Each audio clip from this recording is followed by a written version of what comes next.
السلام علیکم۔ آپے سے باہر ہوتی دلہنیں۔ ایک وقت تھا بارات کی آمد پر دلہن کو چھپا دیا جاتا، سسرالی گھر پہنچنے پر ہی گھونگھٹ اٹھایا جاتا۔ مغرب سے پہلے دلہن نئے گھر پہنچ چکی ہوتی، دلہن پر بھی الگ سا روپ اور نکھار آتا، سادگی اور حیا کے حصار میں گویا چاند کا ٹکڑا ہوتی۔ پھر بیوٹی پارلرز کو فروغ حاصل ہوا۔ اس نمائشی کو فروغ دینے کا آغاز بیوٹی پارلر ہی کا تھا۔ یہی حیا کا جنازہ نکالنے کا پہلا قدم بھی تھا۔ وہ پہلی دلہن جو بیوٹی پارلر سے سج دھج کر سامنے بیٹھی ہوگی، شرم سے ادموئی ہوئی جا رہی ہوگی۔ یادگار لمحات کو قید کرنے کے نام پر مووی کا آغاز ہوا۔ لمحات تو کیا قید ہوتے، وہ تو شادی کو کسی اور ہی طرف لے گئے۔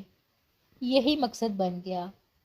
وہ لڑکیاں جنہیں کسی نامحرم نظر نے چھوا تھا، شادی کے روز مووی کی صورت ذہنی ٹارچر کا نشانہ بننے لگیں۔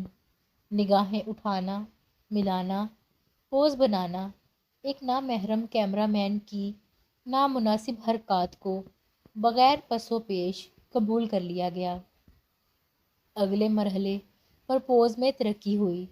دلہا دلہن کو ساتھ بٹھانے سے ابتدا ہوئی، جو باہوں میں جھولنے سے ہوتی ہوئی بہت آگے جا چکی ہے۔ یادگار مناظر سے اب دلہن کی بجائے کیمرہ شرماتا ہے۔ ٹوکی طرح گھومتی چپکی دلہن بھی پرانی بات ہو گئی۔ اب سٹیج ان کے ڈانس سے سمجھنے لگا، اور کیمرہ تو ہر ہاتھ میں ہے۔ آگے کیا ہونے جا رہا ہے، سوچنا قطعاً مشکل نہیں ہے۔ کوئی بند باندھنے والا جو بے حیائی سے روک کر اس مقدس فریضے کو حیادار بنا دے۔ دوستو، آج کی کہانی پسند آئی ہو تو ویڈیو کو لائک کریں۔ اللہ حافظ۔